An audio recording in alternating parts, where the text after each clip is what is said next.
የኮቴ እግር ጥሎት ከአዲስ አበባ በሰበታ በኩል ወደ ጅማ መስመር የሚሄድ እድሉ ካጋጠሙት በእርግጠኝነት ይሄን እውነት አስተውለዋል።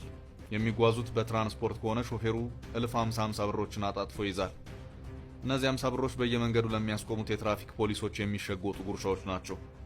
ሹፌሩ ብሩን ለትራፊኩ ሲሰጥ ለአመል ያህል እንኳ ደበቅ ያደርገው። ትራፊኩም ሲቀበል ለወግ ያህል ሸምቀቅ አይልም። በዚህ መንገድ ጉቦ የስጦታን ያህል አስመዝጋኝ ባህል ነው። የሚጓዙት በግል መኪናው ከሆነ መከራው ይበዛል። ትራፊክ ፖሊስ ያስቆሙትና የመኪናውን ዙሪያ ገባ ይቃኛል። ከዚያ ቀረብ ብሎ የጥያቄ ማት ያወርድቦታል። መንጃ ፍቃድ፣ ሶስተኛ ወገን፣ ኢንሹራንስ፣ ፈርስት ኤድ ዕቃ፣ ይህን ሁሉ ጠይቆ ክፍተት ካጣ ድምፁን ጮክ አድርጎ ዱላ በቀረው ንግግር መቆጣት ይጀምራል። ለምን እንደሚቆጣ እርሶም በአካባቢው ያለም ሰው አይረዳም። ብቻ ከብዙ ቁጣ በኋላ ስንት ልጻፍብህ ይሎታል። ቅጣቱ በመልካም ፍቃድ ላይ የተመሰረተ ነው፣ ህጋዊ አይደለም። ገንዘቡ መንግስት ካዝና ሳይሆን ትራፊኩ ኪስ እንደሚቀር ያውቁታል። ግን ምርጫ የሎትም። ይሄ ተራ ወንጀል አይደለም። በዛ መንገድ ለዓመታት ከመጓዝ የተቃረመ ነፃ እውቀት ነው። ይህ ህገ ወጥነት ሲገርምን አሁን ደግሞ መንግስት ባቆማቸው ኬላዎች ላይ የኮቴ የሚባል ክፍያ መጀመሩን ሰማን። ይህ ክፍያ በአብዛኛው በሞጆ መስመር ሲጓዙ የሚጠየቅ ሲሆን ለሚሊሻ፣ ለኮቴና ለኦሮሚያ ወጣቶች ማህበር የስፖርት ቡድን በሚል ምክንያት የከባድ መኪና አሽከርካሪዎች እንደሚከፍሉ ሰምተናል።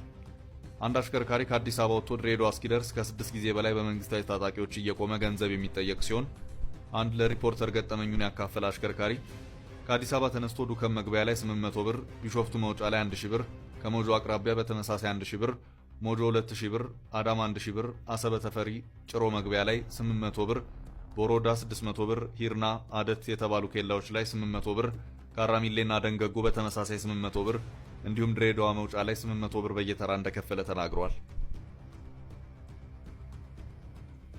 ክፍያው በደረሰኝ የሚፈጸም ሲሆን የደረሰኙን ህጋዊነት መጠየቅ ከባድ መዘዝ ያስከትላል።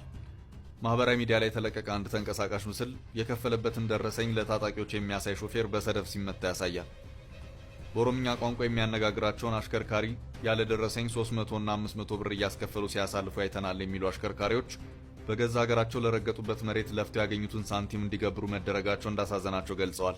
ይህን ክፍያ የፌዴራል መንግስት በሚያስተዳድራቸው ዋና ዋና መንገዶች በተጋነነ መልኩ እንድንከፍል እየተገደድን ያሉት የከባድ መኪና አሽከርካሪዎችና ባለንብረቶቻቸው በጉዳዩ ላይ አቤት ብንልም እስካሁን ሰሚ አላገኘንም ብለዋል። ጉዳዩ ትኩረት ማግኘቱን ተከትሎ የተለያዩ ሚዲያዎች ጥያቄያቸውን ይመለከተዋል ላሉት አካል አቅርበዋል።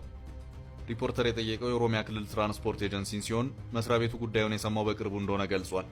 ከተሞች ራሳቸውን ስለሚያስተዳድሩ ችግሩን እንዲያስተካክሉ እንደተናገራቸው የክልሉ ትራንስፖርት ኤጀንሲ ኃላፊ አቶ ዳንኤል ቸርነት ነግረውኛል ሲል ሪፖርተር ዘግቧል። የቀረበውን ቅሬታ ከአንድ ሳምንት በፊት እንደሰሙ የተናገሩት አቶ ዳንኤል ጉዳዩ የሚመለከታቸው ግን በየአካባቢው ያሉ የከተማ አስተዳደሮች ናቸው ብለዋል።